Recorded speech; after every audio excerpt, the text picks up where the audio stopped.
things you can do with an Apple Trackpad that you can't do with a mouse. Let's go. So of course, the obvious advantage that an Apple Trackpad has over any mouse is that for most Mac users, it's built in. A majority of Macs sold are MacBook models, and these already have the trackpad built right in. You don't have to get anything extra. You don't have to carry anything else with you. Now that alone has a big advantage. But even if you have a desktop Mac, you can still get a Magic Trackpad from Apple when you buy your Mac or later on. In fact, this is what I use, and I'm a big fan. If you've never used an Apple Trackpad before, only other trackpads, you're really missing out. This is a precision device that gives you excellent control over the pointer on your Mac, whether you're just moving around in the Finder or you're wanting to put the pointer in exactly the right spot in a graphics app. Now you've got controls for both the trackpad and the mouse in System Settings, and if you scroll down, you should see trackpad settings here if you have a trackpad and mouse settings here if you have a mouse. If you only have one or the other, you won't see the other controls here. I happen to have both connected to my Mac right now, which is why I see both. For a mouse, you're just going to see point and click and more gestures. And these are the only controls you have. If you go to trackpad, you actually see 3 sections, and each one of them actually has more to it. Let's start by talking about silent clicking. Now silent clicking is an option you'll see only if you have this, an external trackpad. It's not part of the MacBook trackpad. You can turn this on, and then the trackpad's a lot quieter when you click down on it. But for absolutely silent clicking, you have an option that's available both on MacBook trackpads and the standalone trackpad, and that is tap to click. If you turn that on, you actually don't need to press down on the trackpad. You just need to tap it lightly with your finger. A single little tap is considered a click, and it is almost completely silent. Now one thing you can do with Apple Trackpad you can't do on a mouse is a force click. That's when you press down hard on the trackpad. Now you can use that for data detectors. That's when you have a phone number somewhere, or it could be a physical address or a date and time. A trackpad allows you to force click, and then click harder, and then it brings up this little interface where you can create a contact card. Or if you want to quick look something, you can select the item and then press the space bar. You can do that no matter what you've got. But a force click on something like this will actually pop it up in quick look. And another place you can use this is to look up words. So you can put your pointer over any word in just about any app. And if I do a force click on this word, it actually looks up the word. It's kind of this mini dictionary app window. Now how you secondary click on a trackpad is different than how you do it on a mouse. So on a mouse, you go to point and click and you choose secondary click. You can turn it off, and you can still get a secondary click by holding the control key and doing a regular click. Or you can click on the right side or left side. On a trackpad though, you've got more options. So secondary click here has the off setting, and it's got bottom right corner and bottom left corner. But you also have click with 2 fingers, which is the default. And this is a great way to access things like context menus. For instance, I would use 2 fingers on my trackpad and click here, and it brings up the context menu for the desktop. Oh, and by the way, if you find these videos valuable, you can read about how you can support MacMost at macmost.com/Patreon. You get extra videos, course discounts, and more. Now if you look under Scroll and Zoom for the trackpad, you've got the ability to zoom in or out by pinching with 2 fingers. You can turn this on or off right here. Notice the animation here at the top of the settings window. So you're either using 2 fingers and pinching in or spreading out. So for instance, here I'm in Pages. If I want to zoom in, I could just use my 2 fingers and spread them apart to zoom in and bring them together to zoom back out. You can use this control here if you've got a mouse, sure. And there's also in the View menu, in Zoom, you've got the zoom in and out. You've got some keyboard shortcuts for it too. So there are ways to do it with a mouse. It's just really nice and convenient to do it with your fingers. Now you also have the ability to rotate with 2 fingers. So you can see the animation there above. You're just placing 2 fingers on the trackpad and twisting. Now the app has to support that. For instance, the Photos app does. If you go to Edit here and you go to Crop, you've got your Straighten tool there. But I can use 2 fingers on my trackpad and actually twist left and right, and you can see how that straighten meter changes. If you have a mouse, you can simply drag here, but it's really nice and convenient to be able to do it on the trackpad in a way that feels like you're actually grabbing the photo and moving it around, the same way you might do it on an iPad or an iPhone. Now one place where this is particularly useful is when using markup tools. So here I am in Preview, and let's go ahead and add a shape. I'm going to add a box here. Now I can put this box wherever I want, and manipulate it in lots of ways with either a mouse or a trackpad.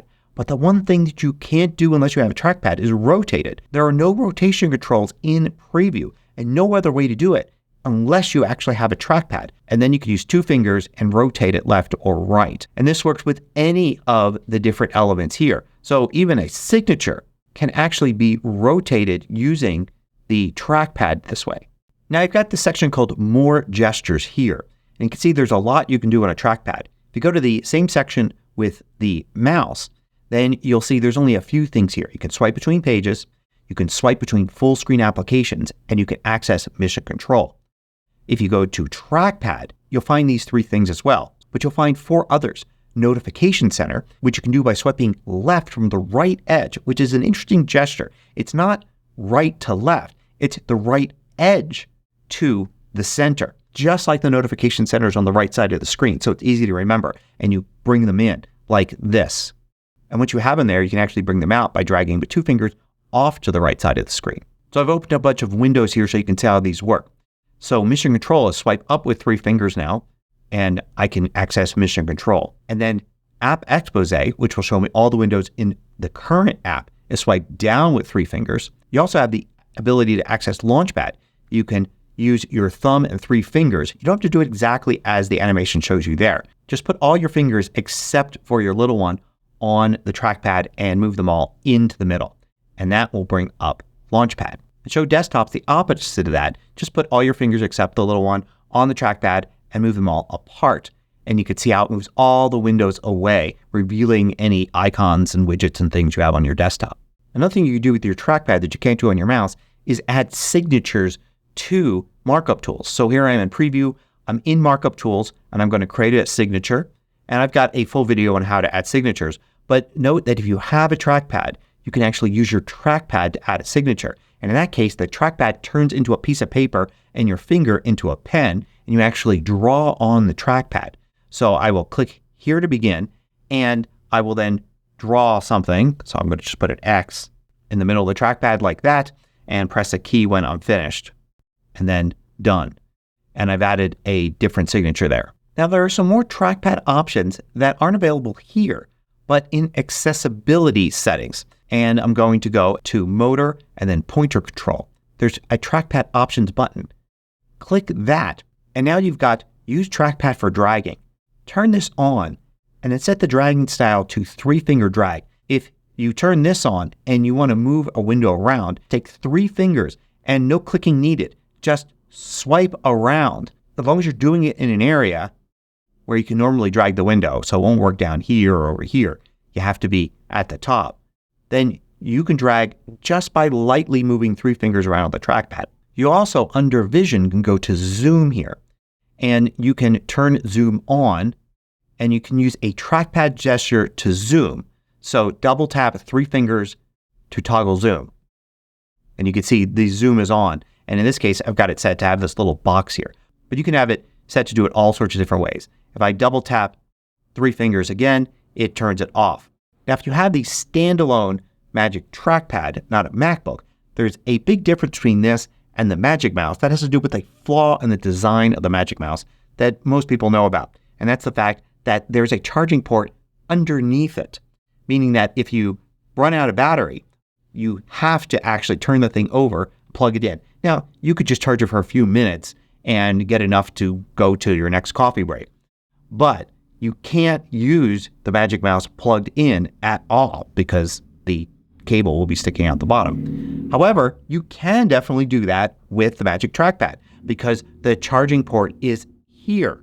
And you can not only charge while you're using it, but if you do connect this with a Lightning connector to your Mac, it then works as a wired trackpad. So you can actually turn Bluetooth off and use this. That's really handy not only for charging, but if you accidentally turn off Bluetooth or maybe you've got Bluetooth interference in your office or something like that, you can use a wire connection to get around that. It's something you should never really need, but I'm actually surprised by how often you actually do. If you've always used an Apple mouse and you've wondered what the fuss is over the Magic Trackpad, or perhaps you've always used the trackpad and wonder if the mouse is any better, then I hope you found all this useful. Thanks for watching. If you liked this video, click the thumbs up button below to let me know. I publish new tutorials each weekday. Hit the subscribe button so you don't miss out.